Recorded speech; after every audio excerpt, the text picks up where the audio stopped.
Well, hello and welcome to the Bumper to Bumper podcast. I'm Dave Riccio, co-creator of Bumper to Bumper Radio and your host of the Bumper to Bumper podcast. I'm joined here with John Riggle. This podcast is designed to put you in the know as a consumer about your car and auto repair. It's also to give you more information on how things work. I myself love to know how things work, and I think a lot of people do. Life is about learning. And it's interesting, at least I think so. I grew up fixing cars and being around cars, and I've been doing it for well over 30 years. So not as long as you, but I've been doing it a while. Yeah, I've been pushing 45 years now. 45 years. Something like that. But I learn something new every day. Yeah. Every day I see a system problem, car I've never seen before. So I love it. I think in the shop, basically, you're diagnosing cars from bell to bell, beginning of the day to the end of the day. Yep. That's what you do. You diagnose cars. And you can turn wrenches, and sometimes diagnosing, you're getting wrenches out also. Yeah. But for the most part, it's figuring out the problems and what's happening with the car. And then that's what's exciting. So when you come in and you report to me, I'm like, oh, I didn't know that. Yeah. Oh, I just learned something new. And the thing that I like about the way you work, John, is that you may not know about something specifically, but real quickly you can digest information. You read like no one I've ever seen. That's my job. My job isn't to know the answers, it's to know how to find out the answers. So there's just too much out there to know. I could guess all day long, but I'm not really good at guessing. Every time I guess, I'm wrong. Right. But my job is to find out, figure it out. So that's where it's at. I don't try to remember too much anymore. No, there's too much to try to remember. Once upon a time, I could tell you what the ignition timing and dwell were for any car I worked on. We don't have to deal with that stuff anymore. But there's just such a huge volume of stuff that you need to know. Yeah. Well, and how quick, you can quickly reference. So, you have to remember, hey, there's this tool or that tool. Mm-hmm. This is out there. I can go dig into this. Yeah. So, anyway, well, we have this one come through the shop on a regular basis. It's the code P0420. And 420 means different things to different people. So, I think the 420 code originally was the law enforcement code for, we got someone smoking pot. Yeah. But in your car, it means something totally different. So if you get a P0420 code, it's not because you've been baking and driving. Yeah. They don't have marijuana sensors in the cars yet. Yeah, they do not. You're not being told on. No. So anyway, but it relates to the catalytic converter. Mm-hmm. And catalytic converters, I call people up and I say, oh yeah, your car needs a catalytic converter, and I give them the price, and they freak out because they're not cheap. And what the heck is a catalytic converter anyway? Yeah. So I'm going to start with the oversimplification that's wrong, but at least gives you a concept, is that we're pumping exhaust out of the car, and we don't want to pump it out to where it's going to be hard to breathe or damage the environment. Yeah. So we're going to filter it before it goes out the tailpipe so that it's safe to breathe and all those things. Yeah. So that's the oversimplification, but it doesn't actually filter. Yeah, that's it's not a filter. It generates a chemical reaction with whatever leftover constituents are in the exhaust stream. We can heat those up in that catalytic reaction and recombine them. We can combine the hydrocarbons that are left over. Our fuel is a hydrocarbon fuel, hydrogen and carbon. So we can convert that hydrogen. We can combine it with oxygen to form H2O, which is water. So that happens during the combustion process. The catalytic converter is in the exhaust and just completes that process. We never achieve 100% perfect combustion in the combustion chamber. But using a catalyst in the exhaust, we can take whatever's left over, heat it up real hot, and make this chemical reaction happen. So we change the hydrogen into H2O, hydrogen and oxygen, it's water out the tailpipe. We take the carbon, turn it into carbon dioxide. So we take the carbon, mix it with the oxygen, carbon dioxide out the tailpipe. So you're using the word catalyst, and it's a catalytic converter. often confused with a torque converter. Yeah. Because it's got the word converter on it. Yep, you know. totally different animals. But a catalytic converter is a catalyst. So it's making a chemical reaction without actually adding anything in. Yeah. So Just supports the chemical reaction. There's no change made to the catalyst. The catalyst is inert. It's not really inert, but it is not affected by the chemical reaction. But it does promote the chemical reaction. So a catalytic converter is in your tailpipe. So you've got an engine, and out of that engine, you've got cylinders pumping up and down, and you've got combustion happening, and then it's pumping exhaust into the exhaust pipe. So as we go through the exhaust pipe, we're going to hit this catalytic converter, which is a section within your exhaust pipe, and that catalyst is in there, and that's where that chemical reactions happen. Yeah. And then beyond the catalytic converter, we have a muffler. And a muffler is just a little housing that dampens the noise from the combustion process. The combustion process is super noisy. We've all got a kid that lives in our neighborhood, and he loves to hear that combustion process. Oh, boy. Yeah. And it makes a lot of noise, and it wakes us up, and we're like, dang, But when I was young, I did the same thing. I loved loud exhaust. I literally hate it now. Yeah. At this point in life, I'm like, it's ruining my peace and quiet.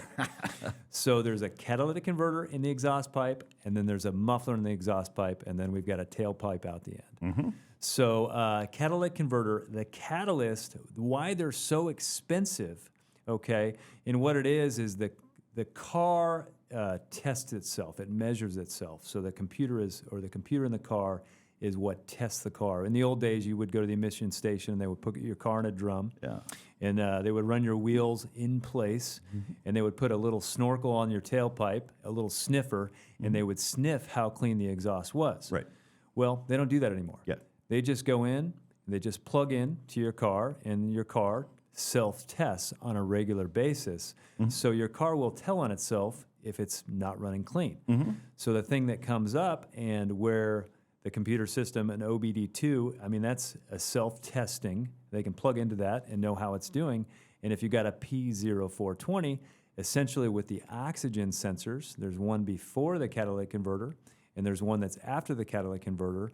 And between those two, we can measure how efficient that catalytic converter is and if it's doing its job. Exactly. And that's when it's not doing its job, the code, the simple definition, the oversimplification is catalyst inefficient. So that's what it's saying. Hey, we got a problem with the catalytic converter. And that code, not to be oversimplified, but can happen for different reasons. Yeah. But in the perfect world, if it was a code and everything else was working fine, that would mean we've got a bad catalytic converter. Right. And why they're expensive is the catalyst in there is precious metals. Precious metals, yeah. 4 real common metals, platinum, rhodium, palladium, and cerium. So those are the 4 precious metals we find in catalysts. There can be some other ones added. There's nickel and silver wind up in some of the catalysts. Every once in a while, you'll smell that rotten egg odor out of that. That is hydrogen sulfide, and the hydrogen sulfide quite often is the result of the reaction with the nickel in the catalytic converters.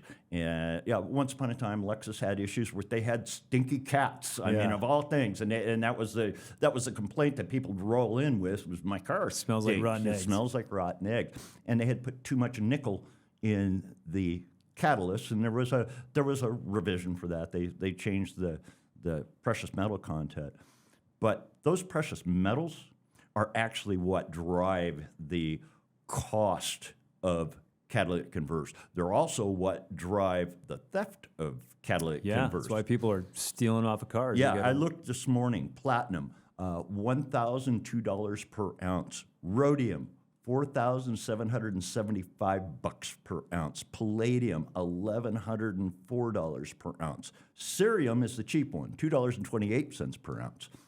So when you think about this catalyst, and you're a manufacturer and you got to make millions of these things, you got to buy a lot of platinum, rhodium, and palladium to do this. So there's a lot of value. So that's the phone call. So you're driving down the road, little check engine light comes on, and you're like, so you take it to the auto shop, or you go by the auto parts store and they scan it. But you take it to the auto shop, and your car drives completely fine. You Runs don't see perfect, yeah. any problems with it. And a lot of times people will ignore that little light for a couple, 2 weeks, and some of you maybe for months. Yeah. But that little yellow light comes on for a lot of reasons. But the light comes on, and you don't have any problems. There's no symptom to go along with it. Now you take it in the auto shop, and the guy calls you, and he says, yeah, your catalytic converter is bad, and it's going to be $3,500. Yeah. And I mean, on the cheap end, you might see them for $1,500, $1,800, and I'm talking about good factory catalytic converters. On the high end, I mean, they can get real expensive, $4,000 and $5,000. Oh, yeah. They get real expensive. So you're like, what do you mean? Little yellow light came on, you're telling me I need to spend $4,000? My car runs fine. Runs perfectly fine. So when there's cars that people don't fix, that is the most common code not to be fixed. Yeah. Is the 420 code. Yeah. Everyone loves 420. So anyway, but it's a phone call, and it's hard to explain to people. Well, it's all these precious metals. Now, there is a bypass of this 420 code and buying a really expensive catalytic converter. It's called the aftermarket catalytic converter. Yeah. Catalytic converter, the good one, the original one that came with the car, that's been through R&D, has got all the precious metal that it needs. It's got all the length.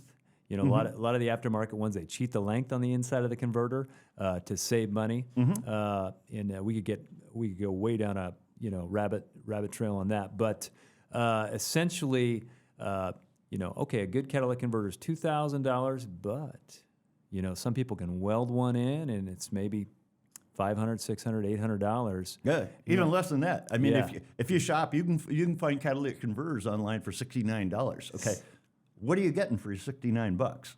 Okay, Not a lot of platinum, and I appreciate you looking up the cost per ounce, because I really never have done that. yeah, I didn't realize rhodium had gone up so much. Last time I checked, it was $2,500 an ounce. So rhodium's gone sky high. So there's a real good reason why people are stealing catalytic converters, because they're worth something. They're worth a lot of money. So and that's the difference between the aftermarket cat that can save you some money and the original cat.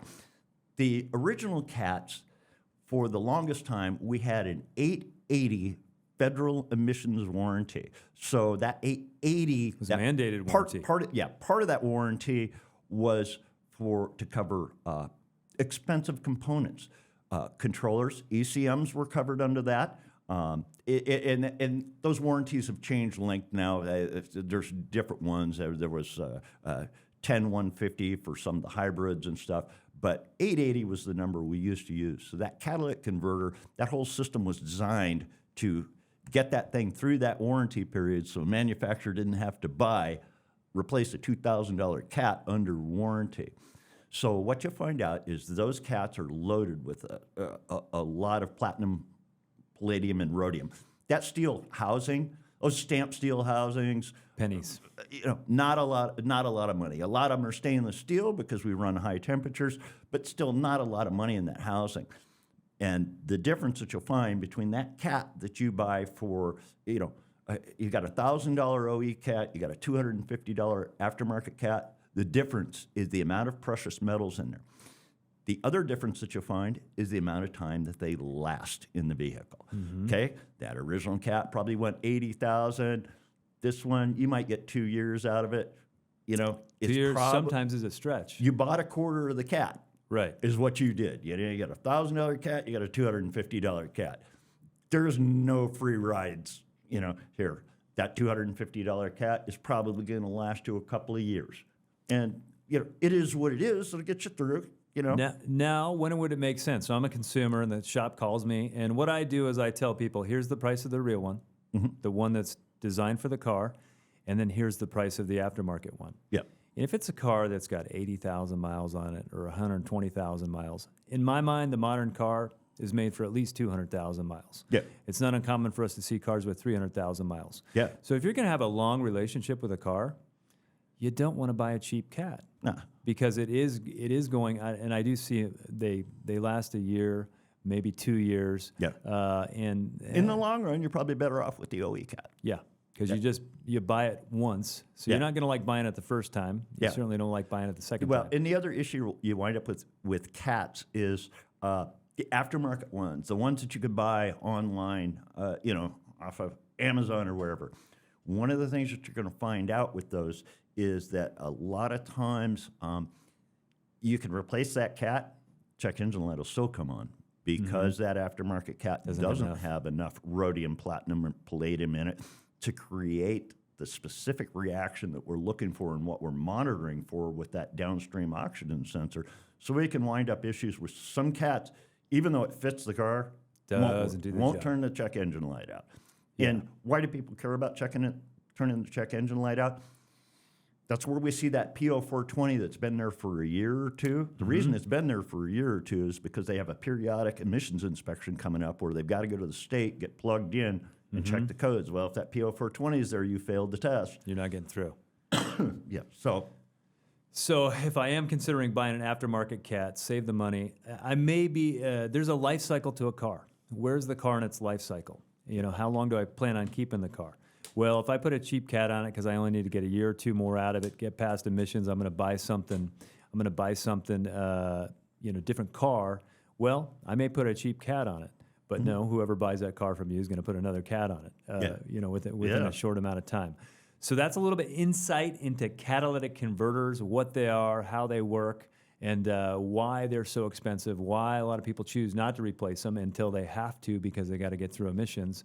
And it is a common code that we see in cars that commonly doesn't get fixed until they have to get it fixed because they got to get through emissions. So we're here to put you in the know when it comes to your car, some of the buzzwords and things that you'll hear from the auto shop at the Bumper to Bumper podcast. Thanks for joining us, and thanks, John, for being here. Yep.